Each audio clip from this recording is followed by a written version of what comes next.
Hello, everyone, and welcome to this month's Ghost Town Talks. This month, we're going to be covering Gold Point, Nevada.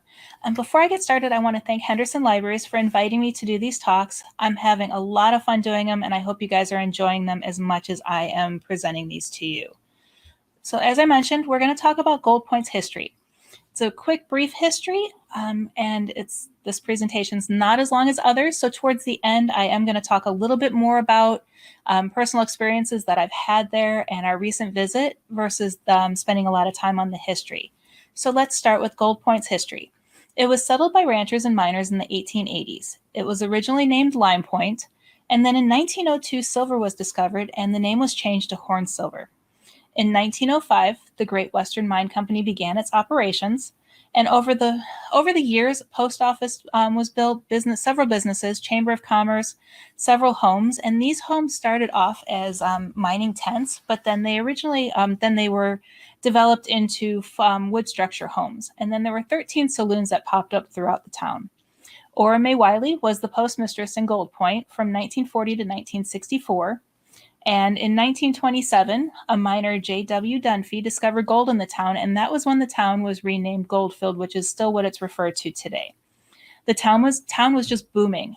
Just like any other gold town in the West, it was just booming and hopping while the rest of the country was experiencing a depression. Mining operations ceased when the government shut down all mining operations across the country to focus on producing items for World War II.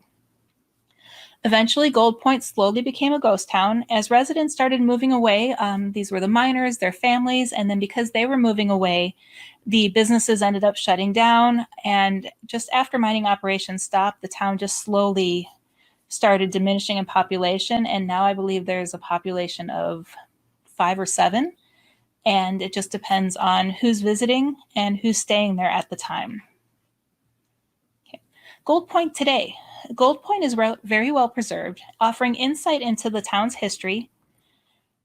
So basically, you can walk around. When we recently visited, we walked the street. We walked from the saloon that you can see here pictured. You can go into the saloon, get a drink, walk around. Tons of photos are hanging on the wall. Memorabilia from Nevada, some Las Vegas memorabilia, gold towns memorabilia, mining towns. Just a ton of stuff is in there.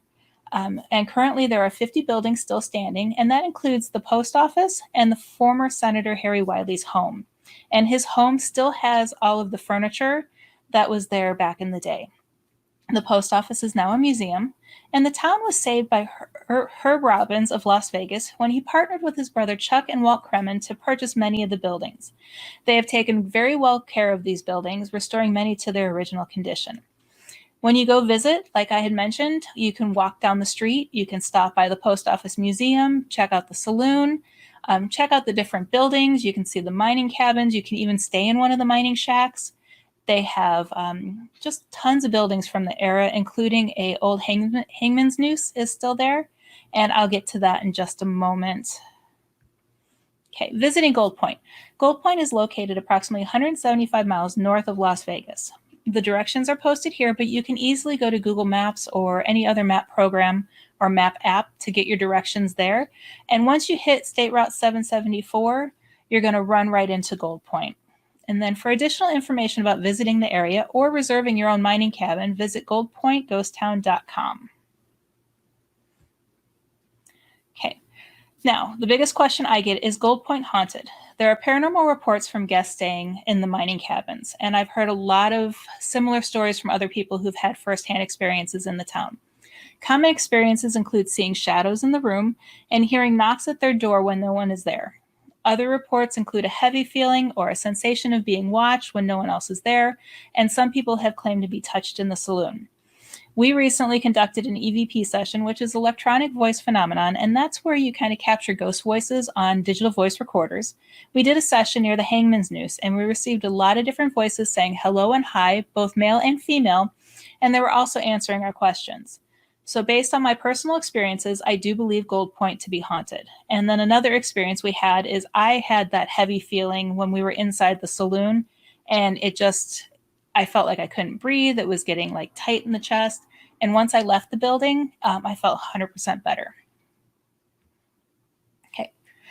Henderson area ghost town educational opportunities. I've mentioned these before. You can go to the Clark County Museum. They have a lot of old buildings that you can go. Many are from ghost towns in the state.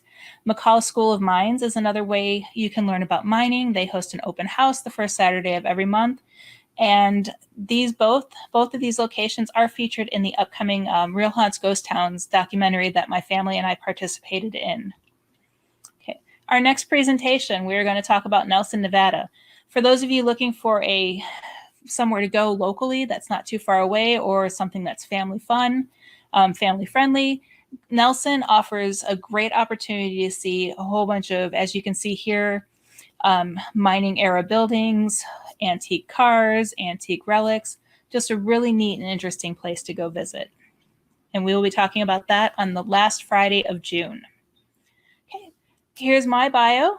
For those of you who don't know me, I've been researching paranormal activity for more than 30 years, and I also hold a PhD in paranormal science. I was recently named a regional director of the Warren Legacy Foundation of Paranormal Research, and I'm also on the board of directors for Ghost Education 101.